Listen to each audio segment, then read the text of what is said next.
Hey, good evening, everybody, and welcome to Living Manna. Hi, guys. I'm Dave Sain, Senior Shepherd here at LMC. It's Wednesday night. Of course, for us, that means it's time for Bible study.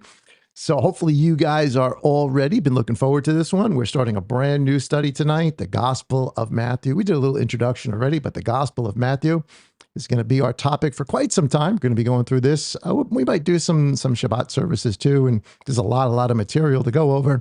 But I've been looking so forward to this. Hopefully you guys have too as you guys begin to log in tonight. Please don't forget, this is the first time you're hanging out with us, give us a share, give us a like. We'd appreciate that. A thumbs up if you enjoy the message. Be sure to subscribe and hit the bell so that you're notified each time that we do go live. If you like, you can download the LMC app. You can go to the Google Play Store, the App Store, and you can download that for free and just be in touch with all of us here at LMC, keep in touch with our calendar and all the events that we're doing. Everything is broadcast here on YouTube, but it's also broadcast on the app and also on the website, livingmanna.org. So definitely check us out. We would certainly appreciate it. But again, happy Wednesday to everybody. Got a lot of stuff to go over for tonight. So let's jump into this. Let me put the title up here. Tonight's title is The Gospel According to Matthew. Matthew, the Hebrew root, chapter 1, verses 1 through 18. Let's say a quick prayer before we jump into this. Abba, we love you. We ask that you would give us eyes to see, ears to hear, and hearts that are willing to obey. In the Master's name, amen. All right, so we're going to get into Matthew in just a second. Before we do, I just want to sort of set the stage here. Hopefully you guys have listened to, it's like 2 weeks ago, we did an intro to this on a Wednesday night, and then last Shabbat, we also did sort of a secondary preamble to this on the title, the sermon entitled Lawlessness. Check those out. It'll give you some background information on some of the things we're going to do and some of the things that are going on historically. We're going to try our best. We're going to try our best to, as we read through the Gospel of Matthew and try to discern it and comment on it, that we want to do it through, not through 21st century sort of Greco-Roman, Western, Gentile Christian mindset and eyes and ears, but instead try to understand this through the Hebrew root, through the first century Jewish way of thinking and talking. Try to understand things the way that they would have understood it in the day in which they were said, because that honestly is the most important aspect of this, because what winds up happening is we have a view of it today that is sort of skewed by, well, who we are, Gentile eyes, and we miss a lot of pieces. And hopefully we'll be able to go over some of those pieces and share them with you and help you see this from a different perspective. The hard part about this is we know the story already, right? So we know what the ending of the story is. We know the resurrection. We know who he is. We know that he is Mashiach. He is the Messiah. We know that he is the Son of God. Though that term has sort of changed in time, we know it as he's the Son of God. He's the Son of Elohim. Or even the Son of Man or the Son of David. You know, those are terms that we have an understanding about, but they may not necessarily be the way that these things were understood in the first century. And I don't know if you've ever hung out with somebody and you watched a movie with somebody and they've seen the movie already, but you haven't. And you're sitting there and you're watching the movie with them, and all they can do is tell you about what's about to happen. And it kind of just like ruins the whole movie for you because they know what's going to happen. So as much as we can, even though we absolutely do know the ending of the movie or the ending of the book here, we're going to try to play not dumb, but we're going to try to look at it from chapter to chapter, the way it goes on, to see how the story unfolds and how the people that are receiving the story react and what Messiah actually says and does. And I think what we'll do is we'll get a very, very different perspective of who he is versus sort of the perspective I think many of us even have today. I think we'll see a different Messiah than certainly than the church world around us understands. So with that, again, if you're just joining us tonight, give us a shout out. Let us know where you're watching from. We'd appreciate that. And if you do have a question, you can post it in the chat. If I see it, if I can get to it, I'll do my best. But we're going to try to get through all of chapter 1 today. We're going to take this in bite-sized pieces because there's a lot in this book. Bite-sized pieces, but hopefully we'll get through not all of chapter 1 verses 1 through 18. So let me make this a little bit bigger for you guys so you guys can see it. on your iPads, phones, and whatever else you happen to be watching on. Let's jump into this. Matthew chapter 1. Now, before we actually read the text, there's still just a little preamble I want to give to you guys, some perspective that I want you to have as we go into this. So the first perspective is let's not think about the end of the book, what we know. Let's let the story unfold for us as we read the book. However, there are some teaching tools, some very basic principles we need to understand as we start to go to read through the story. Some of these principles are how Messiah actually talks, how he actually presents the message. Because we're used to saying, well, he talked in parables. And he did. Obviously, the master talks in parables. But that's not all that he did. And you're going to see that there's a real distinction in Matthew as we go through. Very often, the Messiah just speaks plainly, the plain meaning, the simple meaning. We'll get into that, what that means in just a second. Just the simple meaning. He means what he says, and he says what he means. It just means that. Sometimes the master uses illustrations. An illustration is the master using some sort of an example, some sort of small, short example that produces a mental picture. But an illustration is not intended to be like an all-inclusive doctrinal statement, right? An illustration doesn't tell us everything about a principle. Normally, it focuses on one or two important issues that just, again, paints a picture in our mind of what the master wants us to understand. Another way that the master is going to speak as we go through the Gospel of Matthew is he's going to speak in wisdom. And this is actually going to be kind of important because he's going to be compared to something, the concept of wisdom as an actual living thing as we go through the book. But when we say wisdom, that he's going to speak wisdom, he is going to speak sayings of truth. We would call them maybe proverbs. Well, we do call them proverbs. That's what they are. They're proverbs. But they're sayings that are true. They're not necessarily doctrine, but they're true. There's truth in them. And the master does that a lot. He uses proverbs a lot of wisdom. And then, of course, the thing that we are almost familiar with, he is also going to speak in parables. A parable is a more detailed spiritual / physical explanation of something using comparisons using a comparison with an existing earthly truth, like farming or fishing or many other things that the master will use. And normally they're things that are familiar to the culture. So you have to know what the culture is doing to really understand what he's saying.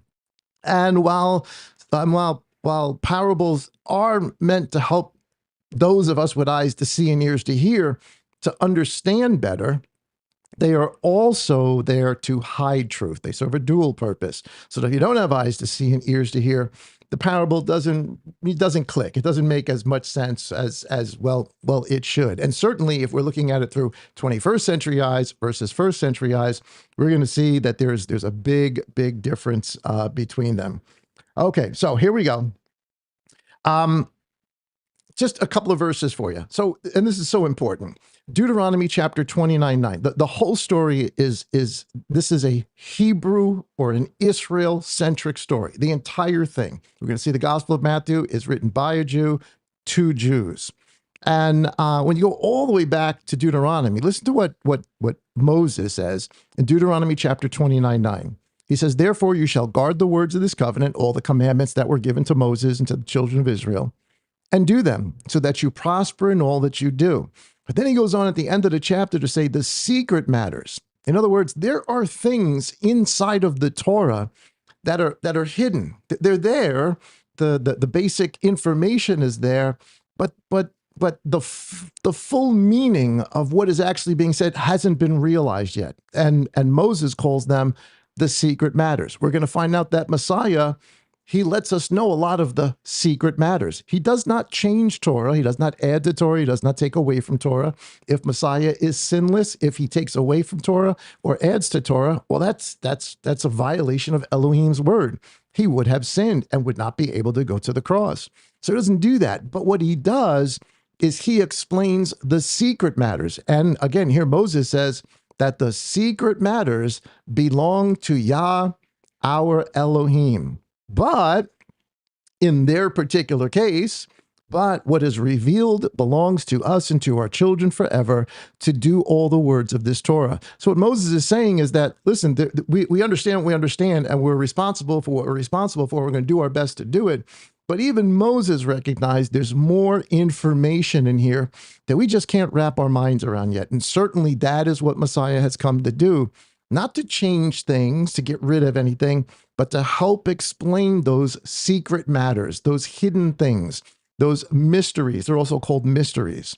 And again, as I said, the entire story is a Hebraic, Israel-centric story. Now, in the history of Christendom, that's not something that they really wanted to hear. They did as much as they could. The early church, throughout most of church history, all the way up even today, many, many denominations want to move as far away from a Hebraic, Israel-centric story to a Gentile-centric story. We say church. Well, if you listen to some of the definitions we went over a couple of weeks ago, the church is not a noun, it's a pronoun. It's a description of the people that are part of the house of Israel. We are the assembly. And so for us, certainly I think for us that are part of LMC, that listen to the things that we talk about, we understand the idea that this is a Hebraic or an Israel-centric. It doesn't mean this is a Jewish story. We're not saying Judaism, but we are saying it's a Hebraic or an Israel-centric story. And so there's a lot of that information we need to know to rightly understand what's being said. Here's Ephesians chapter 2 and verse 19. Saul speaking to the Gentiles, he says, so then you, the yellow is the PDP, that's just my commentary, he says, so then you, Gentiles, are no longer strangers and foreigners, but fellow citizens of Israel, which is what's said in verse 12 of the same chapter, of the set apart ones and members of the household of Elohim, having been built up on the foundation of the emissaries and prophets. The emissaries and prophets that he's talking about. So we read this, and most would read this and say, oh, we've been built up by the apostles, meaning, the 12 that went out. And that's true. There's no doubt that those were emissaries.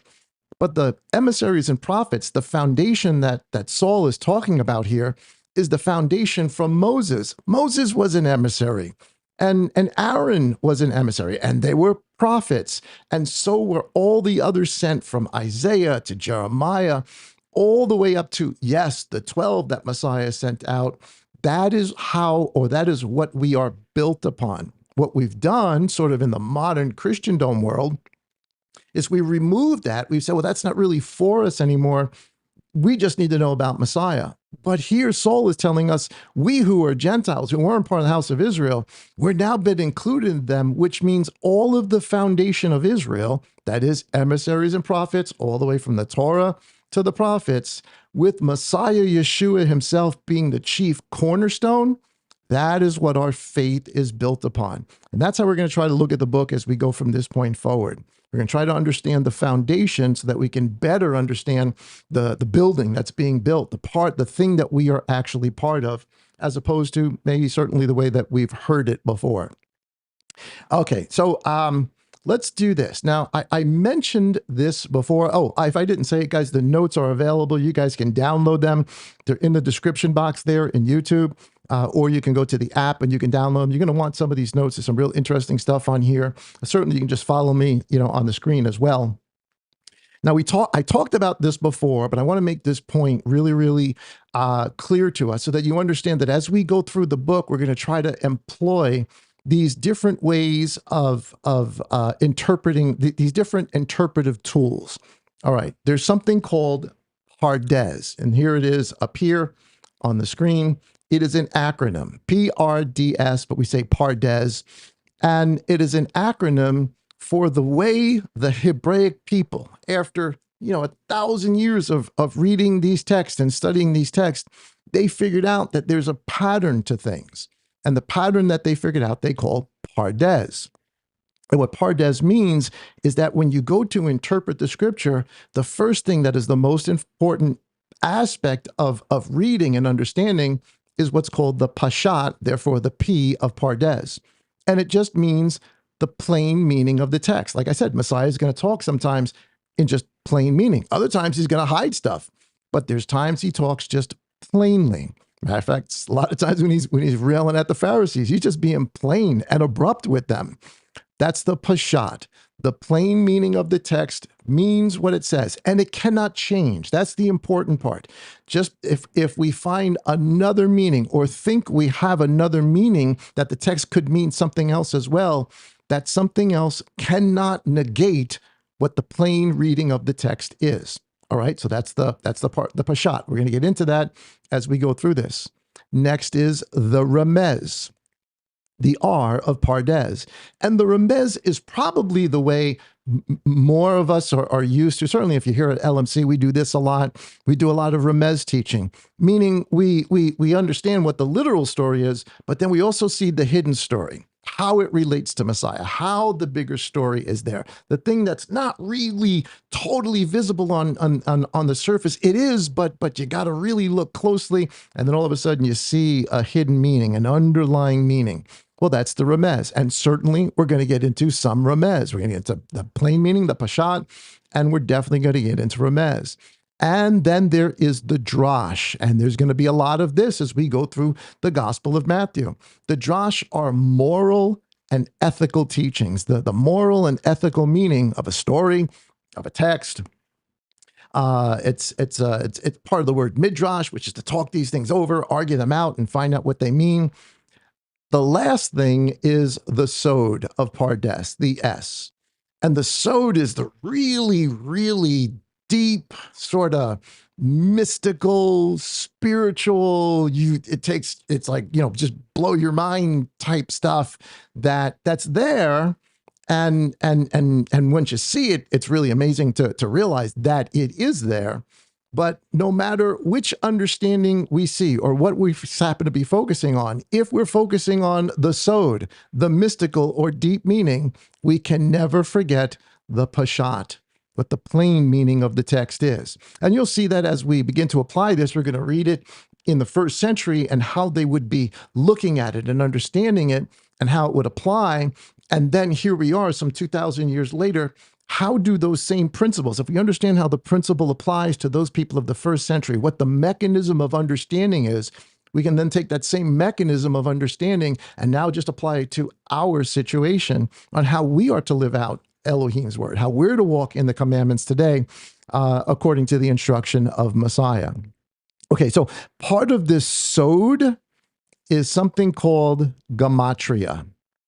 And that's what this word is right here in Hebrew. Gematria. Gematria. It is a sort of that mystical underneath, really, really deep kind of things. Now, I want to explain this. This chart that's right here on the side. These are all of the Hebrew all the Hebrew letters, and gematria is the interpretive tool using the Hebrew number letter system. Each letter has a numerical value to it. So it winds up that the Torah and the prophets really are mathematical. And that to me would just make sense because if Elohim is the creator of everything, everything's math. Math is a language in and of itself. And the great thing about math is it doesn't lie. And in the math, in the language, it seems that in the sod, in that really super spiritual kind of deep meaning, there are things that we can see in gematria, and gematria is going to play a part in the Gospel of Matthew because it's a Hebrew story written by a Hebrew, and it's written in Hebrew. So yes, all four of these, pashat, remez, drash, and sod, and gematria are going to become valuable to us as we look into the text. So just as an example for you, very, very simple example for you of one way in which gematria, we're going to see a different way as well, but one way in which gematria applies. This right here, I'm going to underline this.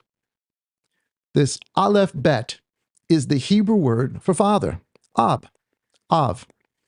And it is made up of two letters. It's made up of an aleph. Here is an aleph.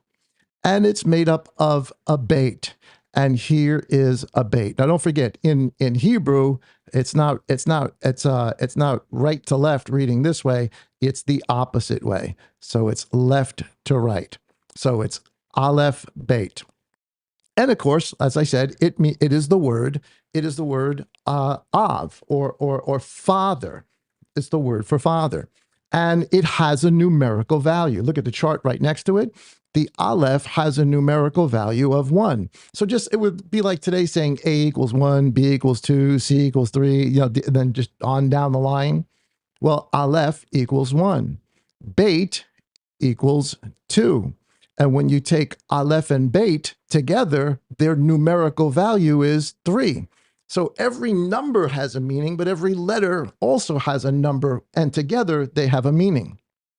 So aleph and beit are the number 3. The next word there is em, or ehm. It is a mem and an aleph. The mem has a numerical value. Here's a mem. Now, the mem that you see here is a closed mem. There's the aleph. The aleph comes first. The aleph here is a closed mem, and here up on the chart, it's an open mem. You can have an open mem or a closed mem. The numerical value is the same. But that word em means mother. So we got the word for father, and now we have the word for mother. And of course, when you look at the numerical values, aleph, as we just saw already, has the numerical value of 1. Mem has the numerical value of 40. Together, they make up the number 41. And when you add 41, a mother, to an av, a father, 3, you get the number 44. Well, again, the math is kind of incredible. Here's the gematria, here's the sod, the deep end of it. The word for child, normally meaning a small son, a young son, but a child is yeled. And yeled is made up of a yod, a lamet, and a dalet. You can see it right here. The yod, don't forget we're going this way. The yod, the lamed, and the dalet. Well, when you look on the chart here, the yod has the numerical value of 10. The lamed has the numerical value of 30. And the dalet has a numerical value of 4. And when you add that, 30, 10, and 4, you get 44. So what's the gematria here? It takes a father and a mother to produce a child. Now, I know in our crazy world of Marxism and leftism and progressism, we say 2 men can have a baby or 2 women can have a child. No, I mean, they can take another person's child, try to adopt a child, but that math doesn't math. Only Elohim's maths. That is that it takes a value of 3 and a value of 41 to make the value of 44. And that is just the way Elohim designed it. That is one very basic use of gematria. And so I hope that you guys can see sort of that deeper meaning there just in the numerics. 341 equaling 44. Okay. So hopefully that makes sense to you guys. We're going to take a look as we go through today. We're going to get a little bit of gematria in there, and I'll show you how it's there. And again, that would be the Hebrew mindset would be looking for that. The Hebrew of the first century, that would make sense to them to see those type of things. To us, they're just numbers. They don't really mean mom, dad, brother, sister. It doesn't mean anything. But in the Hebrew, it does. So just some basic information on the Gospel of Matthew. Now, again, we did some of this in the preview studies and in the preambles to this. The author, though it's named the Gospel of Matthew, nobody really knows if it is the Matthew that is one of the 12 disciples that we read about in the Gospels. There are certainly some scholars that say it is. There are others that say it isn't. No one really knows for sure. My guess, and this is just my guess, I don't think that it is. I don't think that it is, because unlike John's gospel, we know is written by John, and he actually identifies himself in the writing of the gospel in sort of a third person way, but he's talking about himself. When Matthew reveals Matthew in the actual gospel account, there's no recognition. The author doesn't make any point to say that's me, or in a clandestine way or in an obvious way. Either way. So if it is the apostle, wonderful. If it isn't, then the person that writes Matthew is a very learned Jew. He understands both Messiah and the gospel and what it means, but he also understands the Hebrew tradition of the Pharisees and the Sadducees. He understands the culture. This seems like, at least as we begin to get into the Hebrew roots of this person knows a lot about what they're talking about, and it's not by accident. They seem to be some sort of a learned writer. Matthew, of course, was a tax collector. We don't have any information of him being, learned, except for, doing the taxes, a toll booth guy, really. But either way, whichever it is, that is the writer of Matthew or someone else named Matthew, he is very knowledgeable of both Jewish tradition and the Torah, and of course, the Messiah. Now, here's what's interesting. Matthew is actually the first gospel that's written. It's written anywhere between 25 to 35 years after the resurrection. I cannot tell you how fresh that is. There is no history book that we have out there about anything, be it George Washington, be it the Roman Wars, be it the Gallic Wars, be it all of the history books that we have are normally written 20, 30, 100, 200, 500 years after the events that they're writing down as a history book. Here, Matthew is writing his gospel 25, 35 years after Messiah's resurrection. That is as fresh as it gets.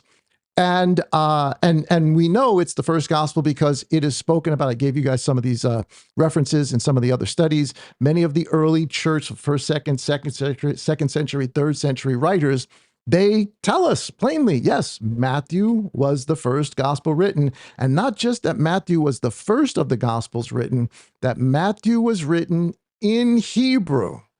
It was written in Hebrew to Hebrews, not Aramaic, not Greek. It was written in Hebrew to Hebrews. It was later then translated into Greek and all of the other languages, but it was written to Hebrews, specifically for Hebrews. Or put it this way, it was written by a Jewish Hebrew in the language of the Hebrews to the Jewish Hebrew people of that day. And that's why we're going to try to understand it in that context. And of course, that context in that day, the Jewish Christians, because that's who they were, the first Christians were all Jewish, wasn't what we think about Christianity today, or Messianic is another way of saying it. They mean the same thing.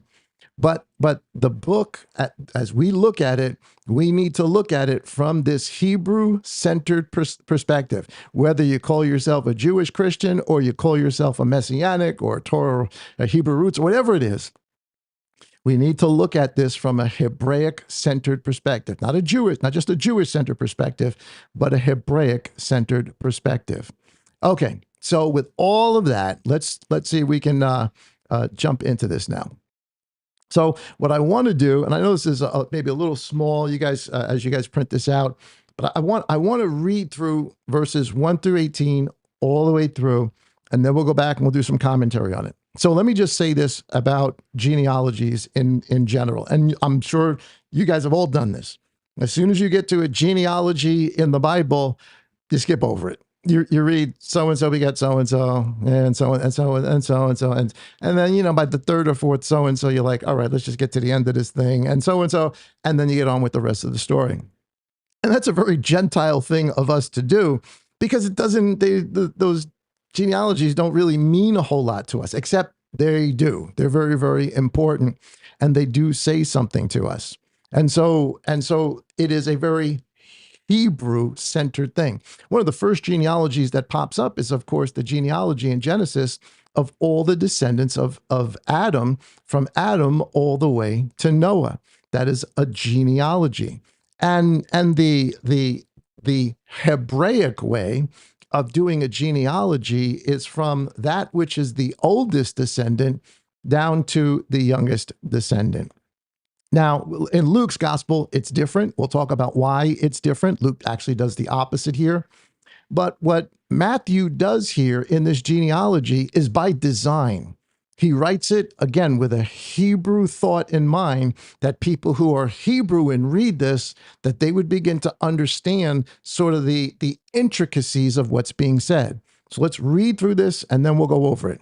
It says, the book of the genealogy of Yeshua Messiah, son of David, son of Abraham. Abraham brought forth Yitzhak, and Yitzhak brought forth Yaakov, and Yaakov brought forth Yehuda and his brothers. Of course, Jacob, Abraham, Isaac, Jacob, right? But here's the Hebrew names. I'm gonna probably butcher some of them, and that's probably why we skip over it, because we butcher them. But let's see what we can do.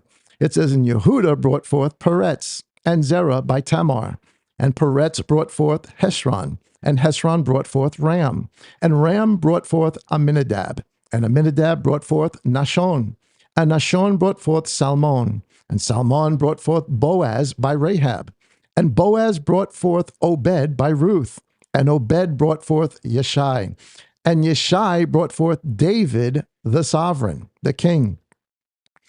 And I split this up into paragraphs. And David the sovereign brought forth Shlomo by Uriah's wife, Bathsheba. And Shlomo brought forth Rehoboam, and Rehoboam brought forth Abijah, and Abijah brought forth Asa, and Asa brought forth Jehoshaphat, and Jehoshaphat brought forth Joram, and Joram brought forth Uzziah, and Uzziah brought forth Jotham, and Jotham brought forth Ahaz, and Ahaz brought forth Hezekiah, and Hezekiah brought forth Manasseh, and Manasseh brought forth Ammon, and Ammon brought forth Yoshiyahu, and Yoshiyahu brought forth Jeconiah, and his brothers at the same time the exile to Babylon. Another paragraph. And after the exile to Babel, Jeconiah brought forth Shealtiel, and Shealtiel brought forth Zerubbabel, and Zerubbabel brought forth Abihud, and Abihud brought forth Abner, and Abner brought forth Eliakim, and Eliakim brought forth Azor, and Azor brought forth Zadok, and Zadok brought forth Matan, and Matan brought forth Yaakov, and Yaakov brought forth Yosef, the husband of Miriam, of whom was born Yeshua, who is called Mashiach. So all the generations from Abraham to David were 14 generations. And David until the exile to Babylon were 14 generations. And from the exile to Babel until the Messiah were 14 generations. So right off the back, your spidey senses, your Hebraic root senses should be going off here. Because what is involved in this entire thing? Numbers, numerics. Don't forget, this is written in Hebrew first. It's written in Hebrew and in a Hebraic style. And so, I mean, he tells us at the end, it's 14 generations. It's 3 sets of 14 generations. So let's start right from the top and see what we can see. Let's go to the next slide. Here we go. So chapter 1, right off the bat, the first thing that's said, and again, Hebraic thinking here, everything is based on the foundation that has come before, not just the emissaries, the 12, the emissaries from Moses on, or even before Moses. And this starts off with the book of the genealogy of Yeshua Messiah, and these 2 qualifiers, the son of David and the son of Abraham. Before we even get into the rest of the genealogy, that's how it opens up. Now, if you are a Hebrew, this means something. In the first century, this means something. Now, just the reason for a genealogy, like, I don't know if you, maybe some of you guys have done like the 23andMe, you spit in the little tube there and you send it out. And it comes back and it tells you your genealogy. It tells you, you know, where your family has come from, what the historical travelings are, where the genes originally came from. And that's neat to do, because to us, to a Gentile mindset, you do a genealogy to find out where you came from, right? To find out what your past history is and the family members that maybe you've had, and have a complete and absolute, you know, be nice to have a complete and absolute genealogy of all the people who came before you and what what the trajectory of your family name, where it's come from. That's not exactly the reason for a genealogy amongst Hebrew thinking. In Hebrew thinking, genealogies were for pedigree. They were for title. They were for inheritance, not the whole 23andMe thing, just to find out. They meant something. They were there for a purpose. They were supposed to do something. So if you wanted to, if you had a title claim to something, you would have to establish your pedigree in a genealogy. And in a genealogy, just because you say son of something doesn't necessarily mean that's the son. It could be the grandson of. It doesn't always have to be every single person in the genealogy, just enough to connect them. So a little bit different purpose than we would read the word genealogy than from a Hebraic mindset. So what's the purpose of this genealogy? Well, this is about pedigree and title. This is about establishing that the Messiah is, in fact, first of all, that he is Mashiach, that he is the son of David, and that he is the son of Abraham. Again, from a Gentile perspective, we just read right over that and not realize what's being said. This is big. This is really big. But what's bigger than even son of David and son of Abraham is this word, genealogy. That word genealogy in the Greek, which is where most of our text wind up coming from, even though there certainly are Hebrew texts, we're going to take a look at those too as we go through the book. But in the Greek, that word genealogy, it's down here on your notes, it's G1078. You can check it out in your Young's or your Strong's Concordance. 1078, it is the word genesios. The phonetic spelling and sounding of it is Genesis. That would probably be also the Latin way of saying it, Genesis. We would say in English, Genesis, meaning origin, birth, genealogy, the beginning. Now, what should start to get your Hebrew roots antennas going here is, wait a minute. This word means Genesis, origin. In the Hebrew, we know what word that is. It is Bereshit. And it means, or the way it's translated in our Bibles from the Greek to the English, is the book of Genesis, which is the book of the beginning, the origin, the birth of the creation. So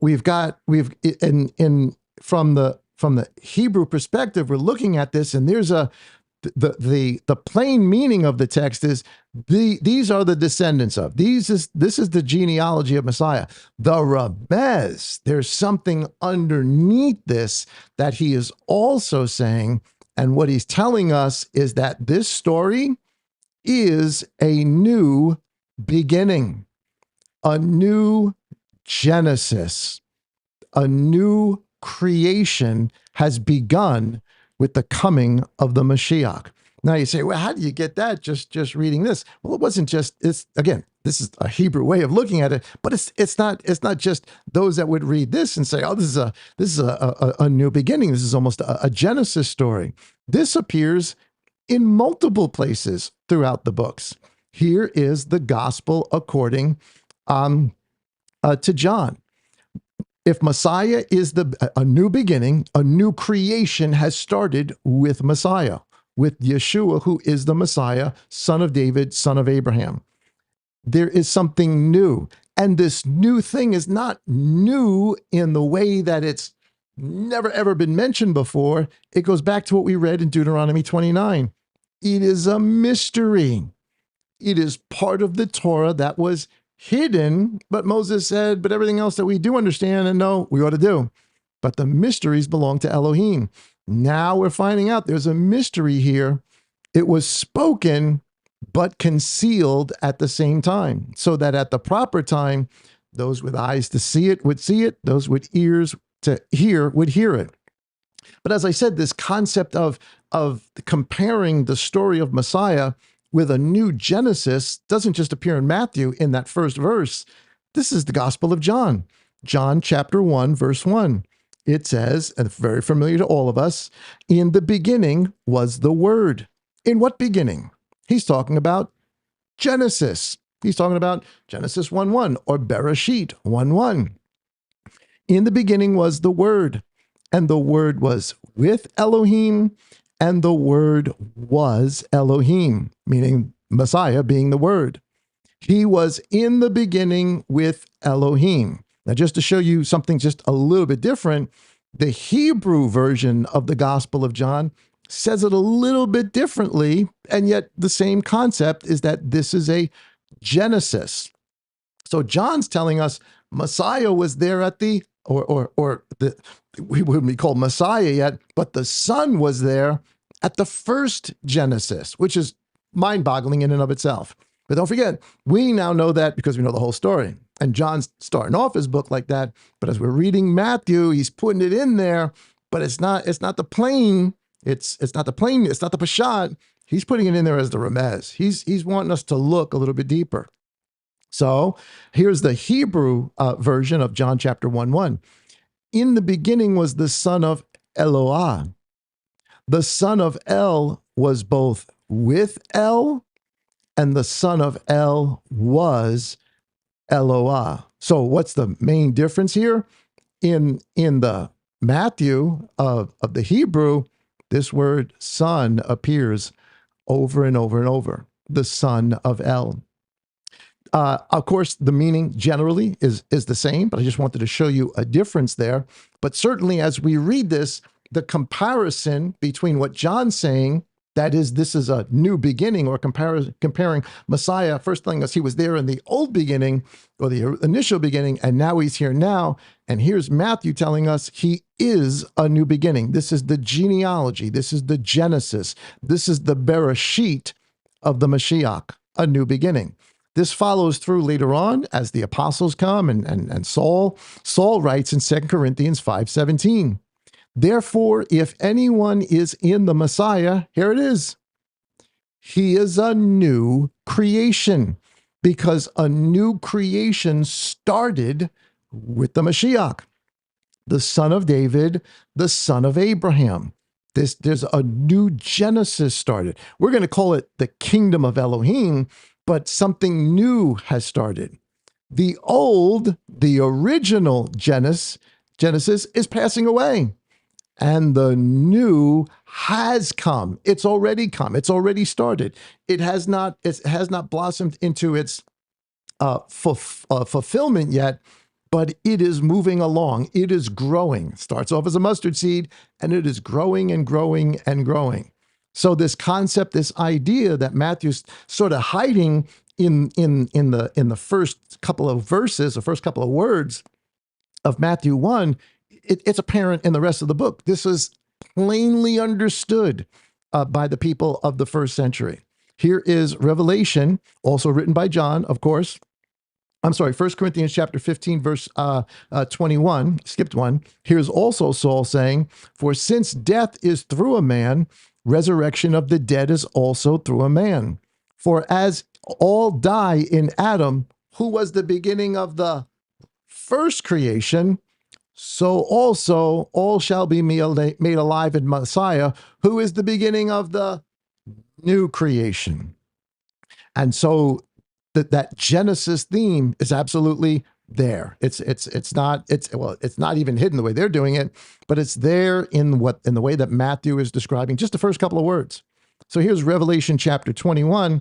It says, and Elohim shall wipe away every tear from their eyes, and there shall be no more death, nor mourning, nor crying, and there shall be no more pain, for the former matters have passed away. They begin to pass away. Something new begins with the coming of Messiah.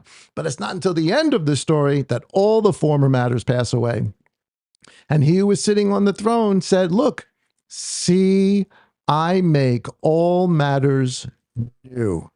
And he said to me, write, for these are the words are true and trustworthy. So that Matthew chapter 1 is not by accident. The Remez there is letting us know there is a new beginning here. A new creation has started. Again, we're going to have this introduced to us in the Gospel of Matthew as the kingdom of Elohim. Or, it depends on what version you may have, it is the kingdom of heaven, or it is the new covenant with Israel.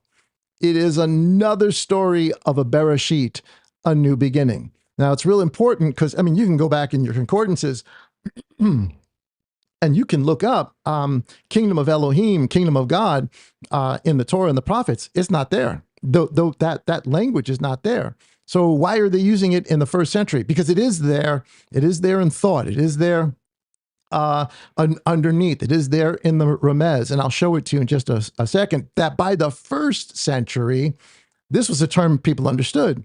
Kingdom of Elohim, kingdom of heaven, and this new covenant with Israel. They had been waiting for the new covenant for a long, long time, since the days of Jeremiah. They thought it had actually passed and that they were living in the end days. And they believed the Messiah was coming. So Israel's obviously looking for a Messiah. They have a picture in their minds as to what the Messiah is and what he will do.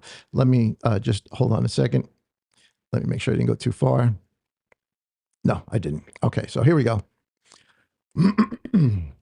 So again, verse 1, the book of the genealogy, the book of the Genesis, the book of the Bereshit, the book of the beginning of Yeshua Messiah.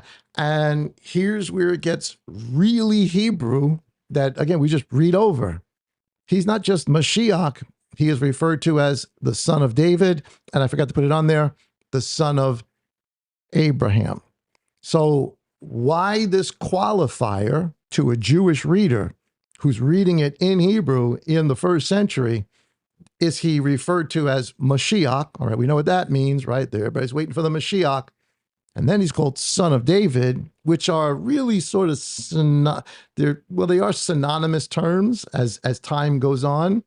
And then son of Abraham. Why use those titles and then begin to give us the genealogy? Well, here's the whole idea of the son of David. In 1 Chronicles chapter 17, verse 9, if we're a Hebrew of the first century and we're opening this up and we're reading this and we see that the Mashiach is being referred to as the son of David, what has to pop up in our minds is that he is the fulfillment of a prophecy given through Nathan to King David in 1 Chronicles chapter 17 and verse 9. Here's what it says in verse 9. And I shall prepare a place for my people Israel and plant them, and they shall dwell in a place of their own. Now, it's referring to Jerusalem, and obviously David gets to Jerusalem, Nathan gets to Jerusalem, Solomon gets to Jerusalem, Solomon builds the temple. That's the plain meaning of the text. But there's a remez here too. There's something hidden. Yes, he's talking about King David, and he's going to be talking about Solomon, his son. But Messiah's Elohim, Father, is talking way beyond them at the same time. But it's hidden. But here is the writer Matthew sort of making this known. And he says one more time, and they shall dwell in the place of their own, Jerusalem. I'm putting there the PDP, so you know where we're going with this. New Jerusalem is where we're going to dwell, and move no more. Nor shall the sons of wickedness oppress them anymore. This almost sounds just like it's right from the book of Revelation. The dogs are on the outside. The evildoers are on the outside. It says, at the first, since the time that I commanded rulers to be over my people Israel, and I have humbled all your enemies. And Elohim is going to do all of this again.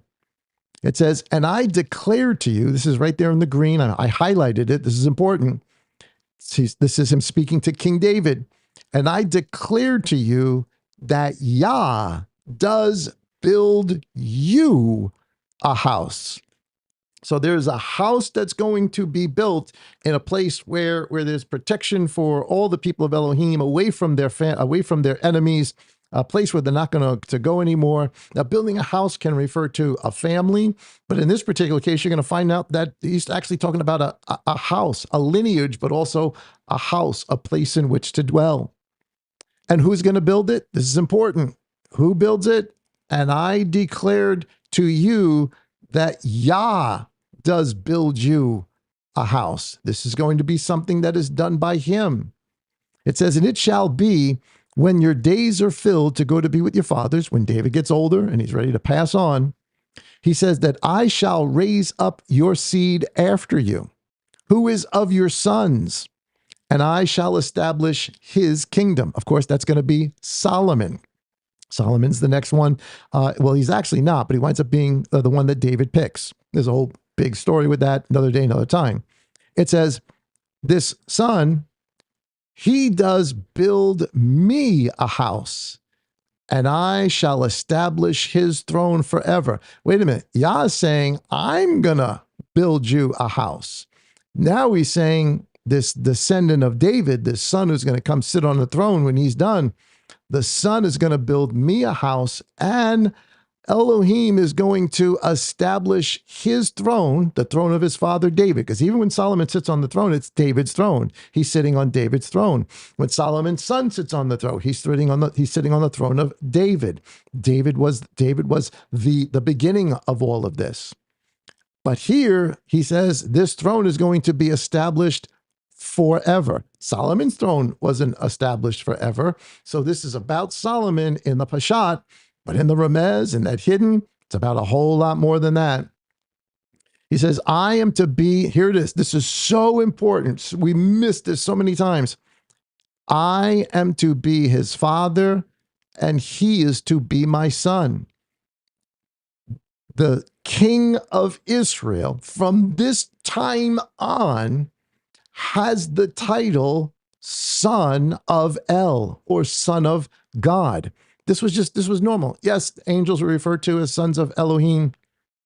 But from this point on the earthly plane, it is the king of Israel, the descendant of David, who will sit on the throne, that Elohim is to be his father, and that king will be his son. That's the Pashat. That's the earthly thing. Obviously, there's a bigger meaning here, but this would have flown right over the heads of the people of the first century, this son-father thing, because their initial understanding of son of God would have been this, the king of Israel. And obviously, Messiah, little by little, as we're going to go through the book, he doesn't reveal himself in the beginning, doesn't tell him who he is. All they think about the Messiah is he's this wonderful miracle worker. He's a Zedek. He's a holy man. He's like a prophet that's doing all of these healings. They don't associate him with any of this until later on in the gospel. And we need to, as we read through it, understand that, because it'll make more things make sense. So here's where this term, son of Elohim, comes from. It says, in my loving commitment, I do not turn away from him, as I took it from him who was before you, meaning Saul.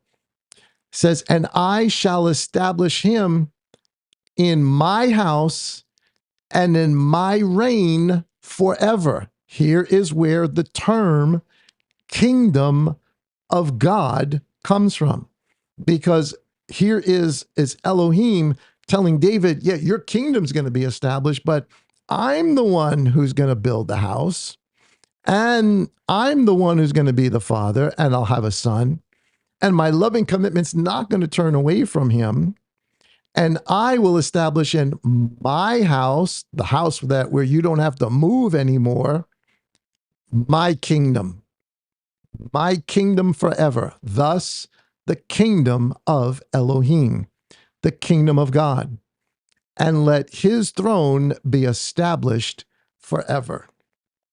So to the Hebrew mindset, just the plain meaning of this is that the Davidic kingdom, whenever the Messiah comes, who's going to be a descendant of David, he's going to be the son of God, meaning the king of Israel, that he's going to sit upon his father's throne, and the kingdom of God will begin. Now, the day of the Lord is going to come and all the rest of that stuff, but that will be the initiation of the kingdom of God. Now, they got a lot of the major points right, but the order of events, you're going to find out, just like us today, they got stuff wrong. We get stuff wrong. All right, so he is called the Messiah, the son of David. Here's why he's called the son of David. Here's why he's called the son of Elohim. Here's why we'll hear the term over and over again, kingdom of heaven or kingdom of God. It depends on how the translators how the translators translated it, but it means the same thing. Kingdom of God, kingdom of heaven, because we're talking about Father's kingdom. In fact, that's exactly what Messiah calls it, Father's kingdom. The prayer we pray, the Lord's prayer, let your kingdom come, let your will be done on earth as it is in heaven. Let your reign, your kingdom be forever.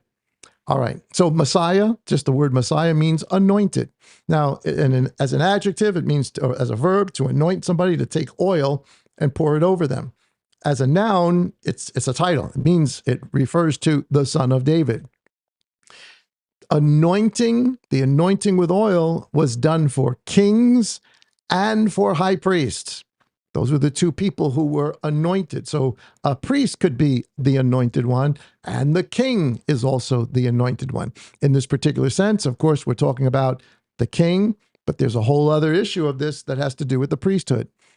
But he's called the Son of David. So Son of David literally meaning of the lineage of the seed of, or of the genealogy, the way we would think about it today, of the genealogy of. Again, Son of God are the king or the kings of Israel, and Solomon would have had that title. And all the others that came, they would have had that title. That is a title to the throne of David, the seed of David, the son of David. Again, Elohim says, my El's house, my El's kingdom shall reign, and that throne shall be established forever. That's the remez. That's the hidden thing, because Solomon's throne wasn't forever, but there is a son of David coming that Matthew's now telling us about, the genealogy of Messiah, the son of David, to whom this is going to happen, literally, but it's the remez of a prophecy. It's the deeper meaning of a prophecy. And I want you to realize that as we go through the genealogy, that is broken up into three different parts, and the three different parts reflect three different covenants, even though there's more covenants. See, when you do a genealogy, like I said, it doesn't necessarily have to be every single individual in that genealogical line, but you can go from grandfather to grandson, or great-grandfather to great-grandson, and still say from so-and-so begat so-and-so. You're not skipping anything. So Matthew designed this because there's people missing in the genealogy, but this is still within the bounds of how a genealogy was done in the first century, from the oldest to the youngest. But he starts in this particular case, he starts with Abraham, because it says the genealogy of the Messiah, the son of David, and it would go right here. I just didn't print it out. The son of Abraham. So now we have an understanding from a Hebrew perspective of why he would say son of David. This prophecy is being fulfilled. Why call him son of Abraham? Why not, if we're going to do the whole genealogy, why not just go all the way back to Adam, which is what Luke does? Luke goes all the way back to Adam. Luke's not a Hebrew. Luke's a Gentile. Most of the commentators, most of the historians believe he's a Gentile. Maybe a righteous Gentile, but a Gentile nonetheless, not learned in the ways of the Hebrews. And we know why, or we know for sure that he's a Gentile, because when he does his genealogy, he does it backwards. He doesn't do it the way a Hebrew would do genealogy, from the oldest to the youngest. He does it the opposite way, from the youngest to the oldest. That's not how it's done in the Hebrew world. So you can see just in that the difference between a Gentile thinking. He does a genealogy, but he does it all the way from Adam. And he does it from Adam for a particular purpose. Luke is trying to connect Messiah with Adam, with the first Adam, with all humanity. He's a Gentile. He wants to make sure all of us realize this is about all of us.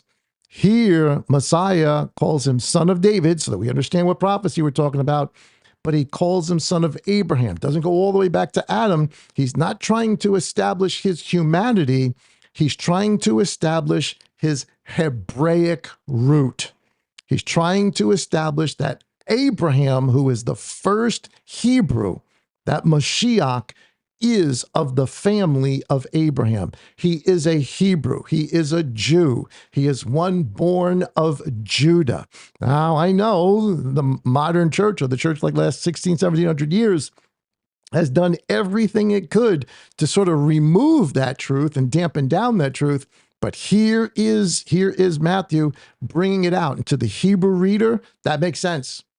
All right, he's a Hebrew. He's from Abraham. And so three major covenants are in this first, and there's more covenants in this, but he only deals with three because it fits the story. The Abraham covenant is the first chapter. David is the second 14 generations. And then the new covenant to Messiah is the third 14 generations. Again, why only mention three when there's other covenants? There's a Mosaic covenant, but it's not mentioned in there. It's under the Abrahamic covenant because this fits the genealogy. There's a numerology to this, the number three. The number three is important because the number three normally deals with life from the dead, a new beginning. Let's take a look at this real quick. Here's the sod for David. So why call him the lineage of David? We've got the prophecy, but there's more going on here. The word David is spelled Dalet Vav or Wav, Dalet Vav Dalet, three letters. Dalet has the numerical value of 4. Vav has the numerical value of 6. And of course, the last Dalet, the numerical value of 4.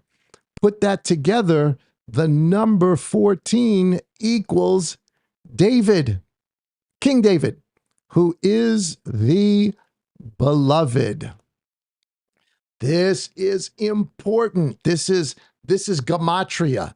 This is deep stuff. This is underlying stuff that if you've got Hebrew eyes to see it, this makes sense. It's not by accident that there are 14 generations listed first. Here it is, verse 17. So all the generations from Abraham to David were 14 generations, beloved. All from David to the exile of Babylon were 14 generations, beloved. And from the exile to Babylon until Messiah were 14 generations, beloved. He's trying to tell us something in a Hebrew context of thinking of who this Mashiach is. He is the beloved, the one who will inherit what was promised to David. He is Abraham. He's a Jew. He's a Hebrew of Hebrews. He's from us. He's not something separate and different. Again, because people want to believe that today does not make that so. This is his purpose for writing the book. So Messiah is beloved, beloved, beloved. Three, again, the number 3 is life from death, new life. Abraham goes to offer up his son, 3 days walk until his son is offered up and given back to him. New life. Jonah in the belly of the whale, 3 days, 3 nights, dead until he's raised. 3 is new life. Beloved, beloved, beloved. 14, 14, 14. Dalet, Vav, Dalet, Dalet, Vav, Dalet. It's there in the writing.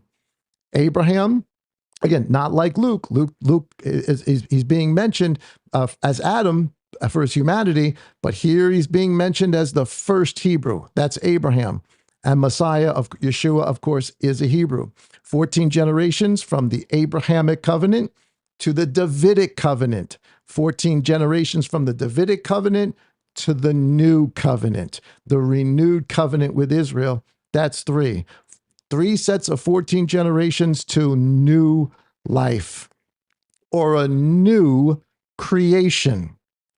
Here is Matthew chapter 3 and verse 17, so you can see the connection of this as we go forward. This is at the mikvah, the baptism at the Jordan with John, and he sees the Spirit come down upon the Messiah, and a voice is heard. It says, and see a voice out of the heavens saying, this is my son, back to King David, the beloved, Dalet Vav Dalet, Dalet Vav Dalet, in whom I delight. That's the prophecy that we just read. And a Hebrew mindset would see this right away. We'd pick right up on that. And all of a sudden you realize, oh my goodness, this really is a very, very Hebrew story. All right, last piece, just 2 more minutes. The book of the genealogy of Yeshua Messiah, son of David, son of Abraham. Abraham brought forth Yitzhak, and he goes on and on and on and on. I don't want to read the whole thing again, but I want you to notice this. in normally in Hebrew genealogies, there's not a woman mentioned. Women normally aren't mentioned in the genealogy, at least not normally. And yet in this, there's one, there's two, there's three, and there's four women. And really, when Mary at the end is also mentioned too. We'll deal with that next week. But four different women mentioned in the genealogy. There's again, numbers are not arbitrary. Why does Matthew purposefully describe these four women?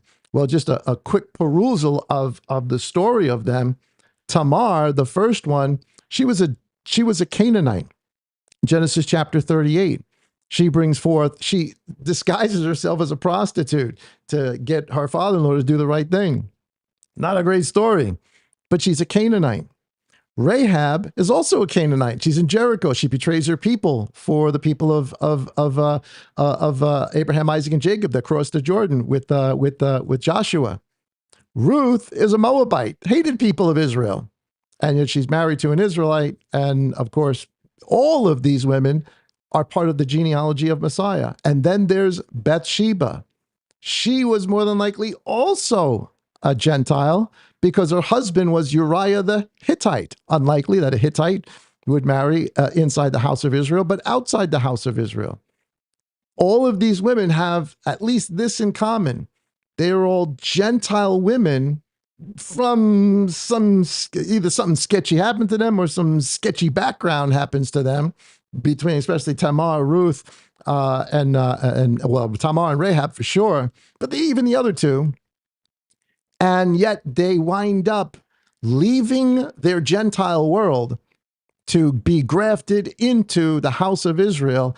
And now the lineage of Messiah comes from them. Four women. Why four? In the world of biblical thinking, the number four represents the north, the south, the east, and the west. And that day they thought the world was flat and square. And so you had four different points, north, south, east, and west. And what that represented, the north, south, east, and west, is all of the Gentile nations. Normally ones from the north were not good. East and west were good. We read this often for instance, Jeremiah chapter 49 as the four winds of the earth coming from the north, the south, the east, and the west. And it's referring to the Gentiles. So all of a sudden, we've got four women here, four women who are Gentiles, who leave their Gentile status and become grafted into the house of Israel. This is, there's the Peshat that these things happen. Then there's the remez that Matthew is trying to get to us. There are going to be Gentiles who are going to be grafted into this, who may come from some really, really bad backgrounds, but they are going to be grafted into this story as well. All of that in the genealogy. And there's more. We just don't have time to get into it for tonight. But that is the beginning of our study of the gospel according to Matthew, the Hebrew root of it, chapter 1, verses 1 through 18. I hope that you guys enjoyed that it was informative to you. Don't forget to download the notes. We're gonna get into this again next week. I'll be doing some sermons on Shabbat and supplementing some of this stuff because there's really a lot of information. It's impossible to go through all in one sitting, especially in an hour. But hopefully you guys enjoyed that. Listen to it again, check it out, download the notes. Give us a thumbs up, please. If you watch this and you enjoy it, send it out to somebody. Don't forget to join us on Saturday morning on Shabbat at 10:30. If you can't make it, if you're far away, certainly you can join us online at 10:30. We're online, but we sure would love to see you there with us on Shabbat. In the meantime, guys, have an awesome, awesome day. Join us tomorrow morning for our morning manna. Guys, enjoy the rest of your evening. Blessings to everybody and peace. Shalom.